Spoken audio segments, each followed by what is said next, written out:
Warning, the following presentation contains cold, hard truths that might change the way you think. Viewer discretion won't do you any good now. 2025. It's been a rough year for planet Earth. The city I live in was hit by some of the most destructive fires in U.S. history.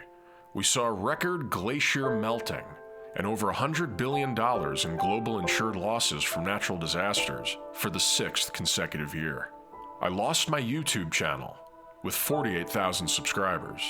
The entertainment industry suffered, putting my career as a video editor in jeopardy. But we got a lot of good video games. In 1 year, we were given The Switch 2, a sequel to Death Stranding, and Claire Obscure Expedition 33. We finally got that Hollow Knight sequel everybody's been crying about for years. We got a new Doom, a new Tsushima, remasters of some great underrated games, and remakes of some legendary ones. But I'd like to talk about my personal top 5 games of 2025. Coming in at number 5 is Metal Gear Solid Delta, Snake Eater. I'm not the biggest Metal Gear fan there is. Phantom Pain is by far my favorite in the series, but I'm just not that good at Metal Gear. I'm not like chicken hat bad, but I always find myself kinda stumbling through these games. Jesus Christ, I really hate this bridge. Oh my god. What the fuck is happening? Snake Eater Delta begins with this disclaimer warning players that some parts of the game might not have aged well, aka the cleavage. But really, they want you to know that this is the exact same game that you remember, totally unchanged, except for the Unreal 5 graphical overhaul. Snake Eater starts out in the most hilariously boring way possible. A long cutscene, followed by a history lesson, and then super long dialogue. Then you play for like 2 seconds, then another history lesson, then more dialogue, and you just know that you're in for something truly special. This is Snake's first mission ever, and they're treating you like you just fell out of the womb. Just remember to point Puppy Pistol's mouth right at the middle of the bad man. Now, when I first booted up this game, I actually thought the graphics were a little disappointing. Coming off of Death Stranding 2, it was more clear than ever that the Decima engine just decimated Unreal 5. Sorry, Bethesda. But after doing some Googling, I saw that a bunch of people suggested switching on the legacy filter under the game's display settings, which would supposedly improve the graphics. That is so much better. Jesus. Wow. See, now it's one of the most incredible looking games I've ever seen. Why this filter wasn't the default setting, I haven't the slightest idea. But with the legacy filter on, I found myself gawking at every corner of this game. It's honestly incredible. Snake Eater, in my opinion, is probably the funniest Metal Gear game. There's nothing like watching Ocelot twirl his guns for like an hour straight.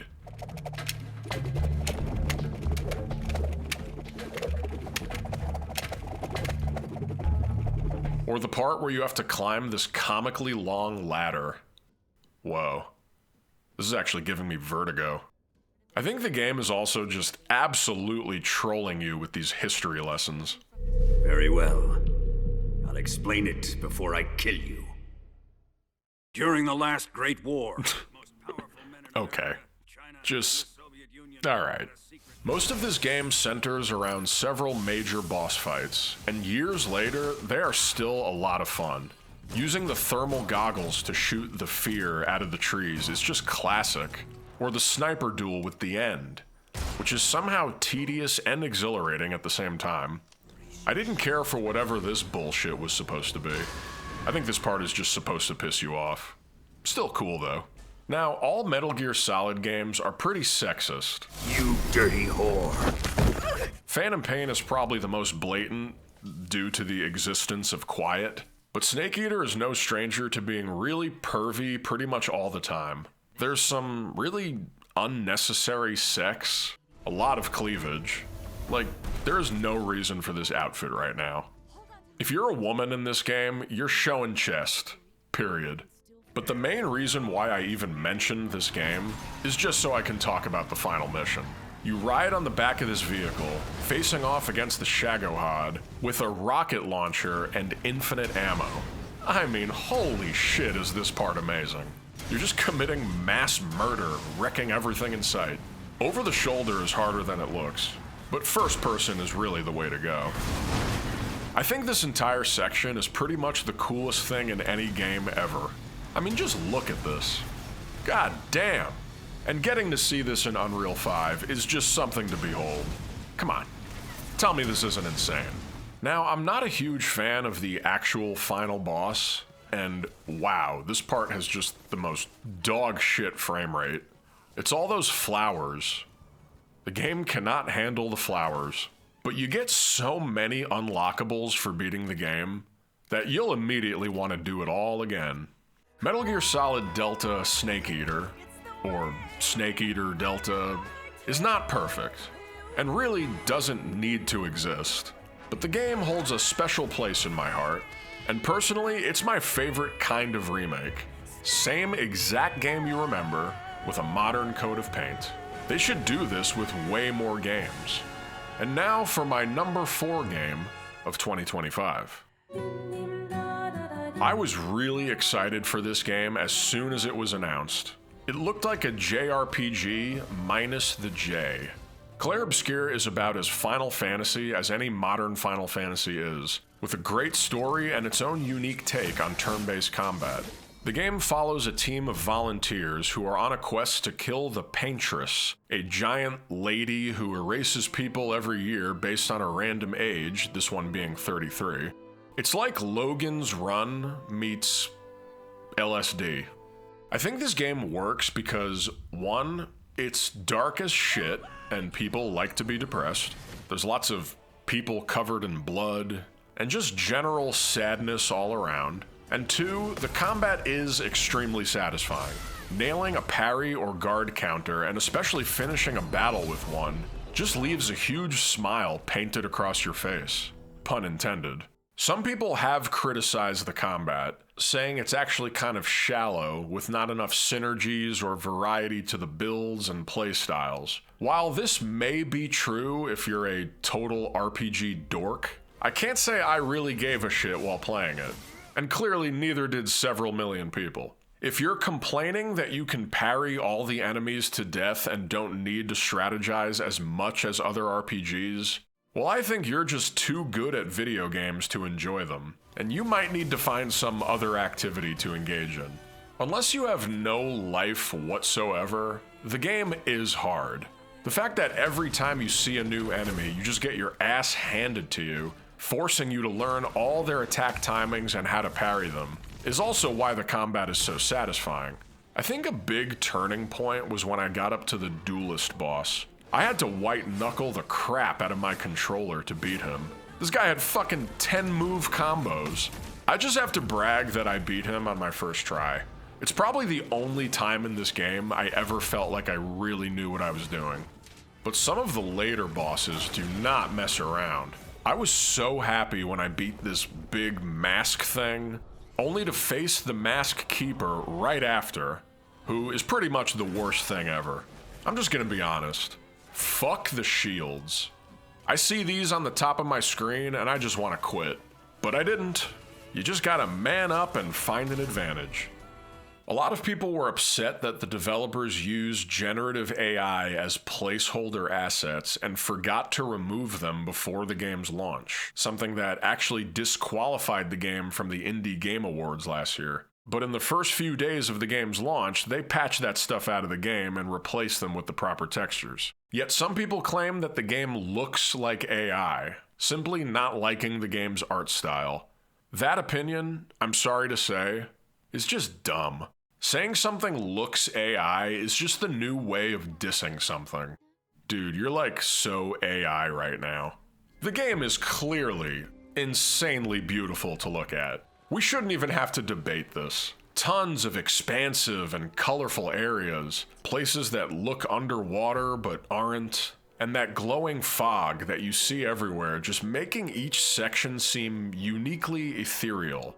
It's been described as French surrealism fused with post-apocalyptic JRPG elements. Whatever it is, it looks fucking sick. Stop lying to yourselves. You know, these things are so cute. Aww. He just ran right into its arms. That's so cuddly. But the first thing I noticed about this game wasn't even the visuals, the world, or character designs. It was the music and sound design. This game just has a shitload of sound effects. I actually think they went a little overboard at times. Like, do we need this much sound effect for just going into the start menu? I don't know. If you have an aversion to those Kingdom Hearts elements in storytelling, you might not love this game's story. A lot of this person is that person is this person. Multiple characters look like Robert Pattinson, even though none of them are. It took me weirdly long to master this menu. There's just a lot going on, and I didn't quite grasp the whole Lumina Picto thing at first. Maybe the game didn't explain it that well, maybe I'm just an idiot, but it was a little overwhelming at first. There's also some general quirks, like when you're trying to revive someone in battle.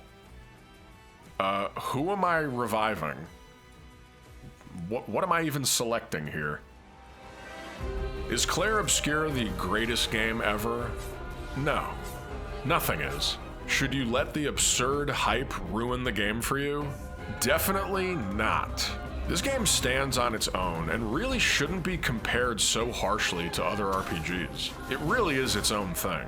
This is considered Game of the Year by pretty much every major gaming publication out there, and while it isn't my personal number one, it's an amazing game that I will never forget and is still in my rotation long after finishing the main story. And now for number 3.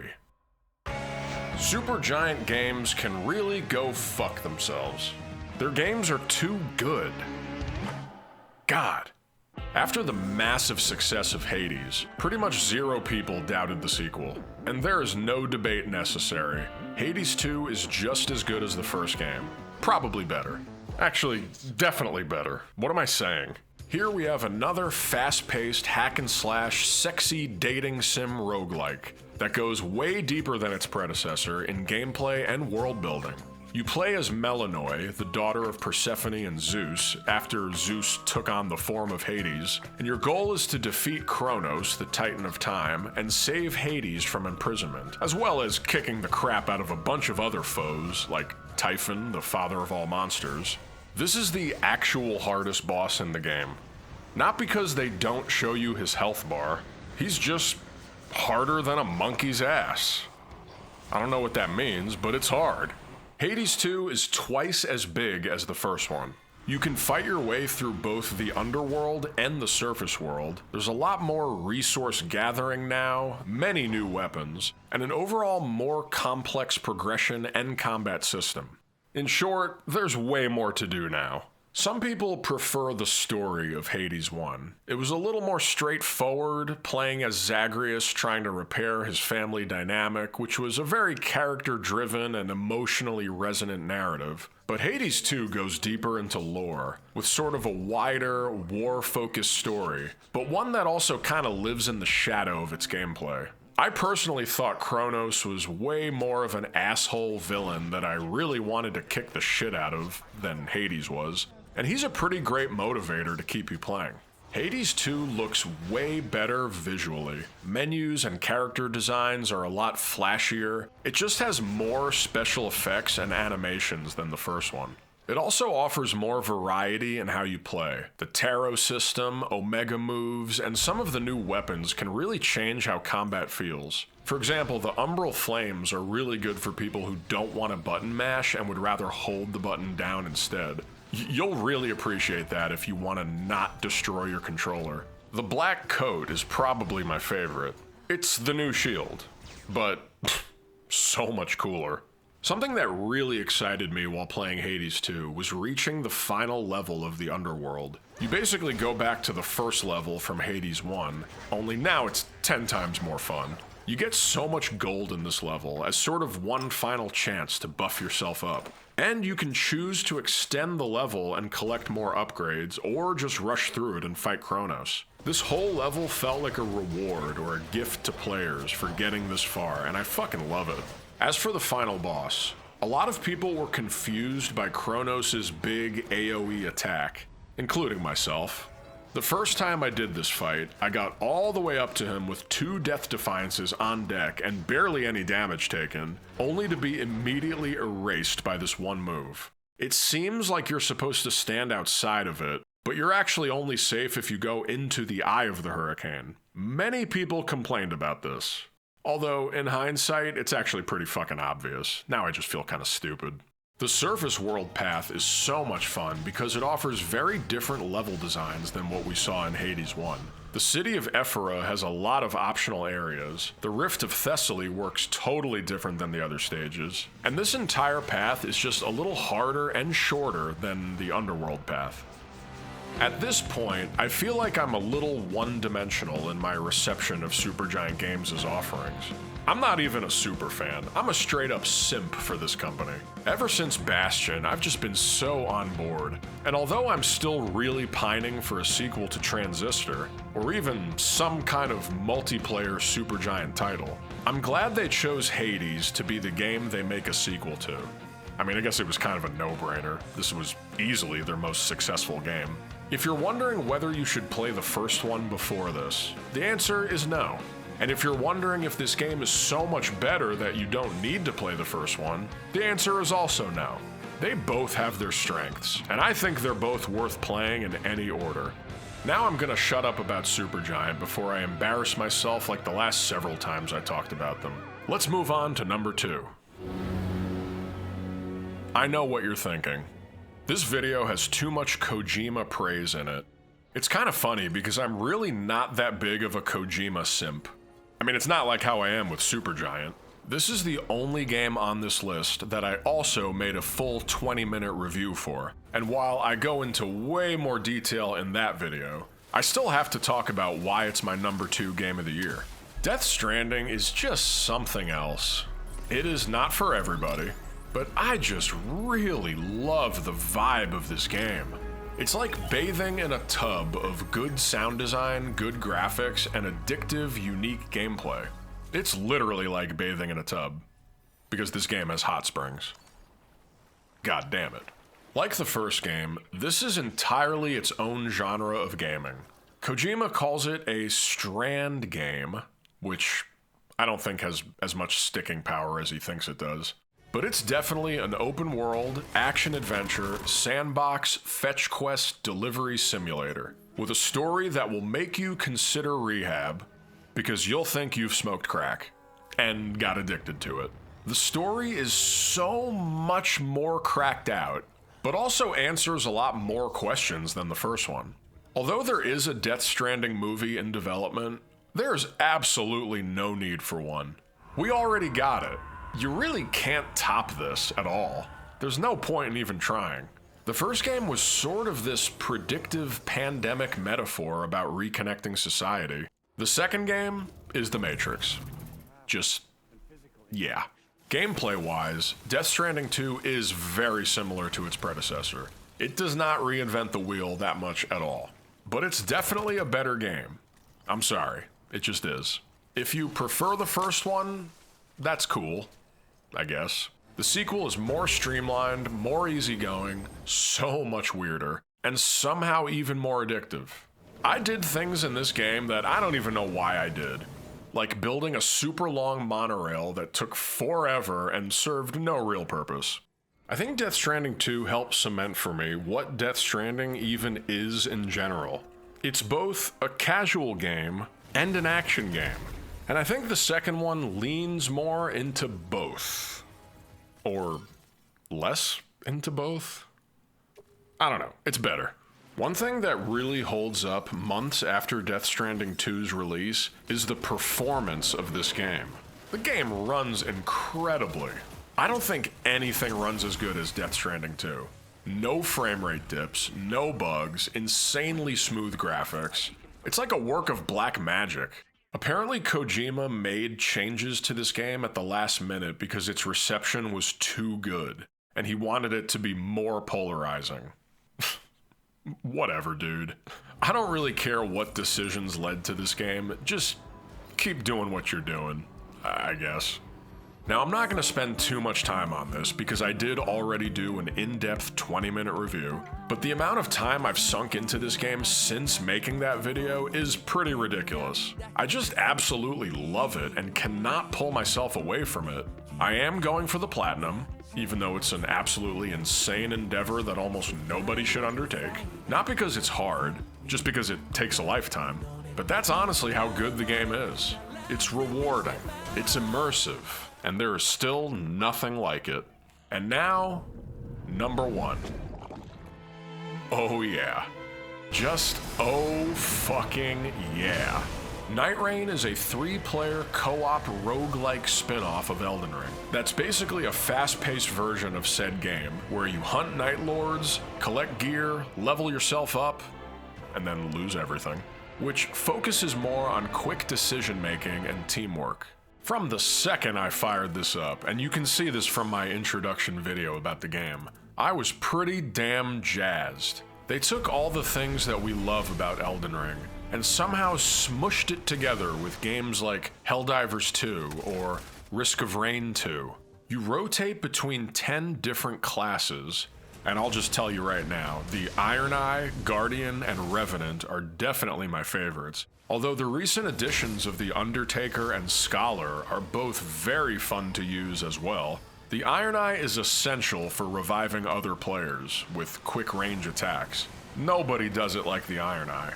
The Guardian is just a tank who also provides great support for the team with their ultimate, and playing with the Revenant is full of fun moments. Like when you die but your summons live on and end up defeating the boss for you.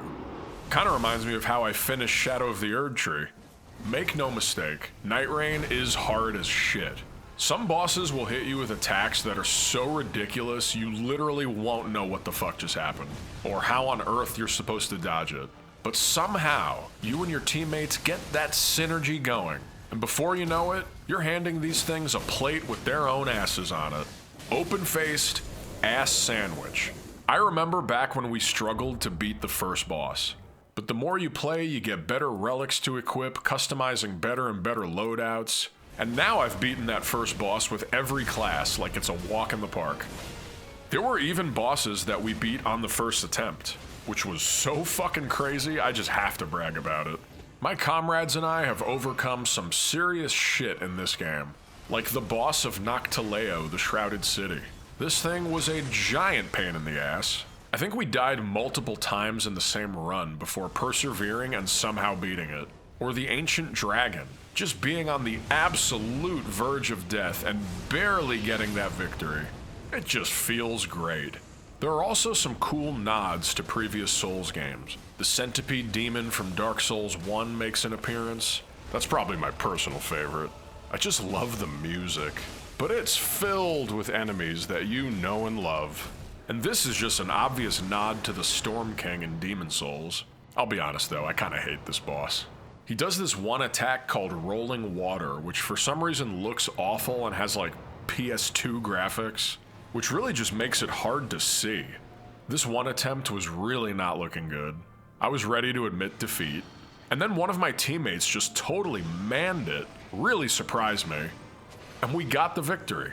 He did incredible here. Let's give him a round of applause for putting up with me. Not before long, we started to develop an overall strategy. Churches on the first day, castle on the second, sometimes flip those two. And if it's a shifting earth event like the volcano, we'd save that for the very last before moving on to the final boss. The castle is the best way to level up, but fuck the pot throwers. These guys are without question the most annoying thing in the game, although we eventually developed a strategy for them too. Split up and tackle multiple at a time, so hopefully none of them are throwing pots at you. Because fuck that. Now, I don't usually play games that have a circle that closes in on you. Just wasn't really my thing. But Nightreign does it really well. There's always this tension of trying to decide if you have enough time to do something, based on how fast the storm is closing in. And you'll constantly have these Mission Impossible moments where you're desperately racing against the storm. Sometimes it stops moving in the weirdest places.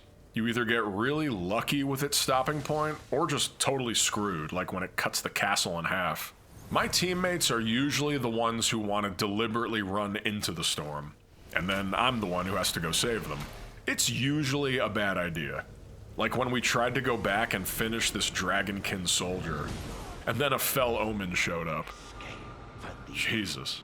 But sometimes it works out, like right here, where I was just barely able to revive my teammates, and we managed to beat the boss that was in there too. Just miraculous.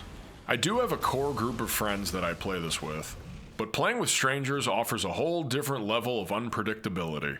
It's fun to try and predict if people are going to be good or not based on their screen name. Well, that's a bad sign. DJ K-Lid? That's a funny pun.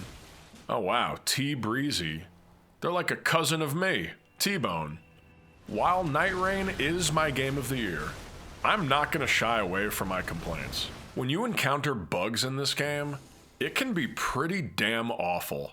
Especially because the bugs usually take place when you reach the final boss. Like being disconnected mid-boss fight. Just fuck you.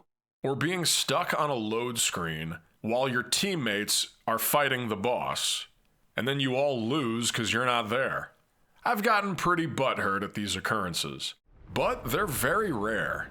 In over 130 hours of playing, I think these were the only 2 times this kind of thing happened. Some people might think it's weird that a $40 multiplayer roguelike was my favorite game of the year. I love a single-player game as much as anyone, but there's something special about a good multiplayer one. Experiencing such an epic game like this in a group was just so goddamn unbeatable in my opinion. Nightreign isn't just my game of the year. This is one of the best co-op experiences I've ever had. It's up there with Phantasy Star Online, Resident Evil 5, Ghost Recon, all the Diablos. Whatever your idea of good co-op is, you owe it to yourself to experience Nightreign. And those are my top 5 games of 2025. I think it's pretty funny that people are already predicting what the 2026 Game of the Year might be. I mean, it's fucking January right now. Calm down, people. But yes, if 007, Resident Evil, and GTA 6 have anything to say about it, we're probably gonna see an even better year of gaming. Now, if the state of the world can catch up to that, we'll be in pretty good standing. Honorable mention to Yuka Replayly, probably the most underrated game of 2025. And until next time, I'm gonna keep slaying Night Lords. Thanks for watching. I will see you all in Limveld. AKA Hell. Because it's hard.